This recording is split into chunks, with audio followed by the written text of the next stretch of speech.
Welcome to In Conversation with Andrew Bon. Today, Andrew is joined by one of South Africa's most respected young horsemen, Mathew de Kock, from the renowned Mike and Mathew de Kock racing stables.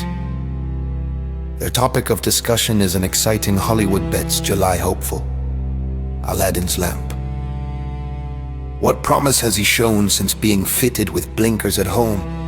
How has he progressed through his preparation? And what are the stable's expectations as he heads towards one of South Africa's greatest racing spectacles? Join Andrew and Mathew de Kock as they take an inside look at the journey, the preparation, and the prospects of Aladdin's Lamp on the road to the Hollywoodbets July. Settle back and enjoy another exclusive edition of In Conversation with Andrew Bon. Brought to you by Indigo Equine and Veterinary Supplements. Homeward bound in the Daily News 2000. Viva's Liberté the leader. Chronicle King the first to challenge. Note to self goes in for a run. Molesbury Missile. Happy Verse on the outside. Star Major starting to find a good finish on the outside. That's Viva's Liberté. Note to self. Here's Star Major. Star Major with an electrifying run from Happy Verse. And it's Star Major to win it. The running of the Daily News 2000 is one of the most important three-year-old events leading up towards the Hollywoodbets July, which of course is run over 2,200 meters in the first week of July. Now, it was a very disappointing day for Team de Kock, who were hoping that Jan van Gooyen, who's a champion two-year-old over a mile, was going to get 2,000 meters, but we found out that he was not at his best, and we found out that he probably doesn't stay 2,000 meters at this stage of his career. So it was a kind of a disconsolate feeling leaving the racecourse after the Daily News 2000, thinking, well, we don't really have anything that we can consider competitive in this year's Hollywoodbets July. And then all of a sudden, off the horizon comes a horse by the name of Aladdin's Lamp. He wins the Jubilee at Turffontein over 1,800 meters. They put blinkers on for the very first time, and he comes to light. A horse that everybody thought was probably best suited to more distance.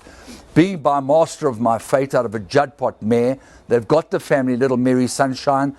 They've had a lot to do with the family, and the Murugasa family have now entrusted Aladdin's Lamp to Team de Kock. And standing on that bank over there, in the next 2 to 3 minutes, I'll have an opportunity to chat to Mathew de Kock about the scintillating win that he recorded on Saturday in the Jubilee Handicap. The fact of the matter is that horses like 8 on 18 and See It Again are no longer in the race. Okavango's no longer in the race. So it's the young 3-year-olds, and of course the weight scale has changed from 62 to 52.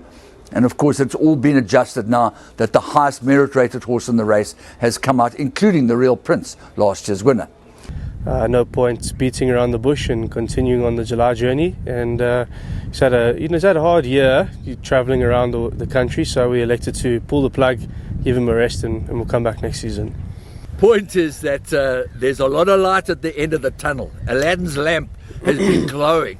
What a fantastic performance in the Jubilee, and we're a horse that you have a very strong affinity with that pedigree. I mean, you've had a good few of the progeny.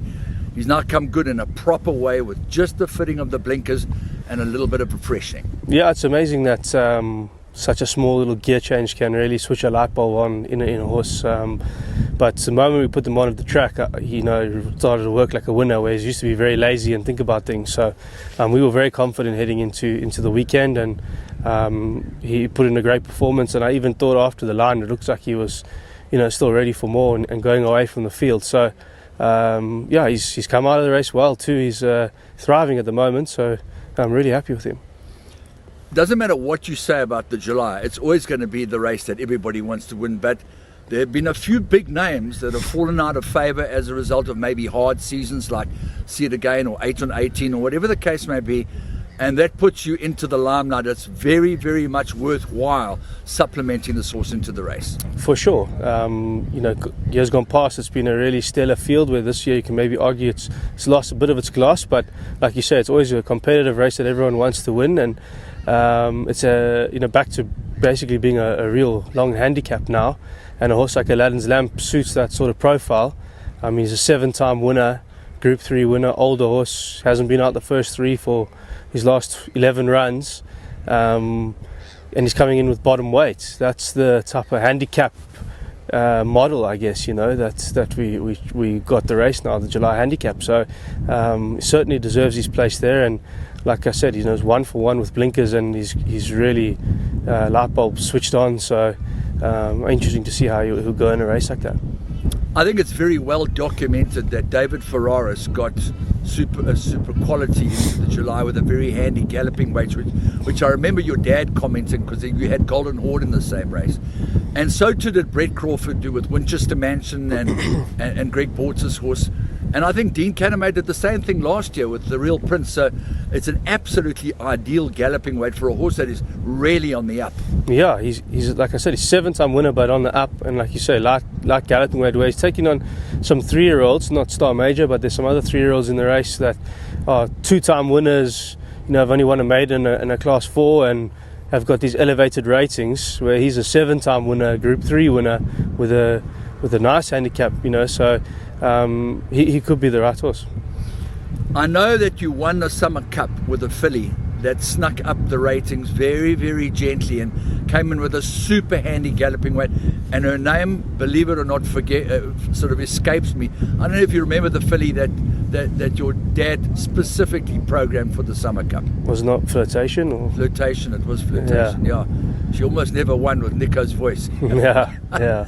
No, it helps a lot when you got a tough old horse that's hasn't been exposed, like Aladdin's Lamp hasn't run in a Group 1, so he hasn't had that opportunity to have his rating, let's say, not ruined, but his rating elevated to a high point. He's achieved his rating through winning races, Okay, so he's won 7 races, he's run second 6 times. He just doesn't know how to run a bad race, and the point is that it was never intentional to try and keep his merit rating low. He was running over elevated distances, as you mentioned. Something had to run second to the champion stay of the Highfield season, and it was him, because Master of My Fate is by Rakeen, and there is stamina on the dam side with Judpot, but he's got this acceleration now, and he's switched on like Aladdin's Lamps. You would think so. Yeah, I always felt since he came across to us that there's something missing, and that's why we tried the staying distances, because we thought maybe that would open up another door and it could be a Gold Cup horse or something like that, because I always felt he wasn't giving us everything. There's a little bit more to give, and it just took us a bit of trial and error. We tried the long distances, didn't work, and then when we came back and freshened him up, obviously the blinkers is what really is the key to him. So okay, so this place, Randkiesfontein, has produced several winners of the Hollywoodbets July in recent times. It was only Dean Canamay, who was based in KwaZulu-Natal, that managed to sneak in under the radar with the Real Prince. But the point is that I would assume that he's going to stay here and do his final gallop here, even though he doesn't really need to do anything. He just to go through his paces according to the what do you call it, the principles of the race. Yeah, he's going to stay here. He's very happy and comfortable at the moment, so there's no point making a switch for no reason. So we'll prepare him here, and we'll ride down as we do the day before the race. Needless to say, infrared lights in the stable, lovely rugs, and he's enjoying the cold here. Yeah, he is. He's got a bit of a coat on him, as they do now, so we might clip him closer to the race. But I don't, like you said, horses have won plenty of Julys from raiding from Gauteng during the winter, so it's not a problem at all. And it must be very, very exciting for you and the stable. The energy in the stable must be elevated, having lost Jan van Gooyen, because of whatever reason. It really must be very exciting for you guys. Yeah, you always want to be a part of a race like the July, so it was a bit depressing to think we were not going to have a runner, and now it looks like we have a runner with a bit of a chance. It is very exciting, and mostly for the Murugasa family, I think it's their first runner, so I'm very excited for them. The colours have been very lucky with you. You've won a Guineas with them, and you've been very close up with other horses, very similar to your mom's colours. Yeah, must be a lucky mix of colours, but yeah, the colours are really hot. I think they had 10 winners in the last few weeks, and Group 1 at Scottsville and the Guineas, so it's been a good year for them. As we wrap up our show, our sincere thanks go out to Mathew and Mike de Kock for sharing their thoughts on the exciting Hollywoodbets July hopeful Aladdin's Lamp.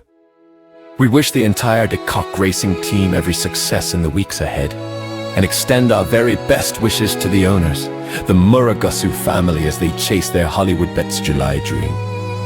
From Andrew Bond, along with Indigo Health and Wellness Supplements, thank you for watching, and may Aladdin's lamp light the way to racing glory.